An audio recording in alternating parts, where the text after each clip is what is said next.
Hai, Assalamualaikum warahmatullahi wabarakatuh. Perkenalkan, nama saya Permata Kamilatun Nisa, mahasiswa PPG Prajabatan Universitas Jember.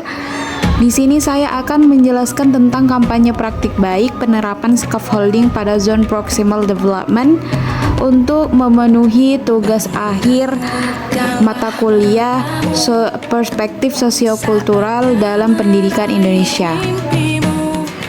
Kampanye praktik baik ini yaitu penerapan scaffolding pada zone proximal development dilaksanakan di SDN Kebonsari 5 Jember.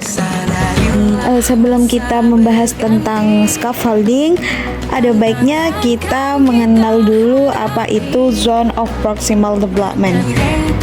Zone of proximal development adalah sebuah konsep yang diperkenalkan oleh psikolog Rusia yang bernama Lev Vygotsky. ZPD merujuk pada jarak antara apa yang bisa dilakukan seseorang peserta didik secara mandiri dan apa yang bisa mereka capai dengan bantuan orang lain yang lebih berpengalaman, seperti guru atau teman sebaya. Nah, ketika kita sudah memahami zone of proximal development peserta didik, kita dapat menerapkan scaffolding di dalamnya. Scaffolding adalah istilah dalam pendidikan yang merujuk pada berbagai bentuk dukungan yang diberikan oleh pendidik untuk membantu peserta didik mencapai pemahaman atau keterampilan yang lebih tinggi daripada yang dapat mereka capai sendiri.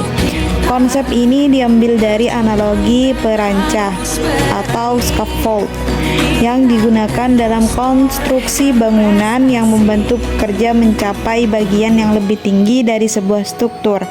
Setelah pekerjaan selesai atau peserta didik sudah mampu melakukan tugas tersebut secara mandiri, scaffolding ini akan dilepas secara bertahap.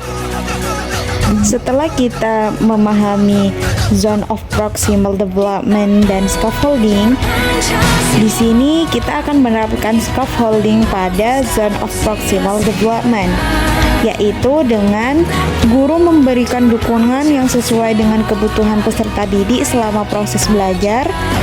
Dukungan ini dapat berupa petunjuk, pengarahan, dorongan, dan alat bantu lainnya yang memungkinkan peserta didik mencapai kemampuan potensi mereka. Scaffolding ini secara bertahap dikurangi seiring peserta didik semakin mampu melakukan tugas secara mandiri. Nah, apa saja komponen scaffolding? Yang pertama yaitu petunjuk dan isyarat. Guru memberikan petunjuk atau isyarat untuk mengarahkan perhatian peserta didik pada aspek penting dari tugas atau konsep. Dan yang kedua yaitu penjelasan dan klarifikasi. Guru memberikan penjelasan yang lebih rinci atau klarifikasi tentang topik yang sulit dipahami oleh peserta didik. Dan yang ketiga adalah pemodelan.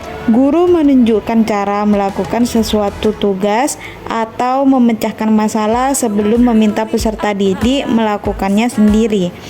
Yang keempat yaitu penggunaan alat bantu. Menggunakan alat bantu visual, manipulatif, atau teknologi untuk membantu peserta didik memahami konsep. Yang berikutnya yaitu pemberian contoh dan latihan. Menyediakan contoh-contoh dan kesempatan latihan yang bervariasi untuk membantu peserta didik menginternalisasi konsep atau keterampilan. Yang keenam yaitu tanya jawab.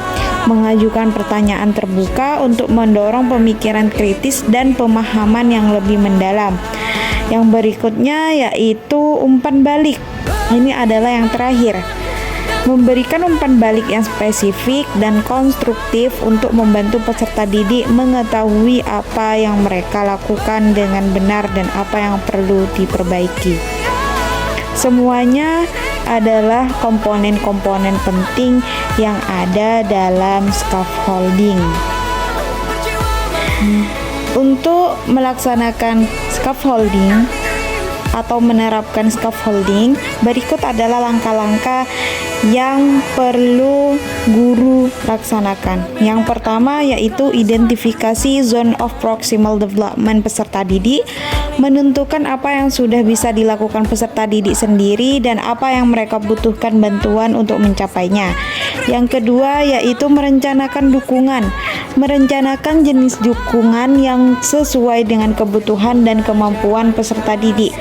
Yang ketiga yaitu memberikan dukungan. Memberikan dukungan melalui berbagai teknik scaffolding seperti pemodelan, pemberian petunjuk, dan umpan balik. Dan yang keempat yaitu pemantauan dan penyesuaian.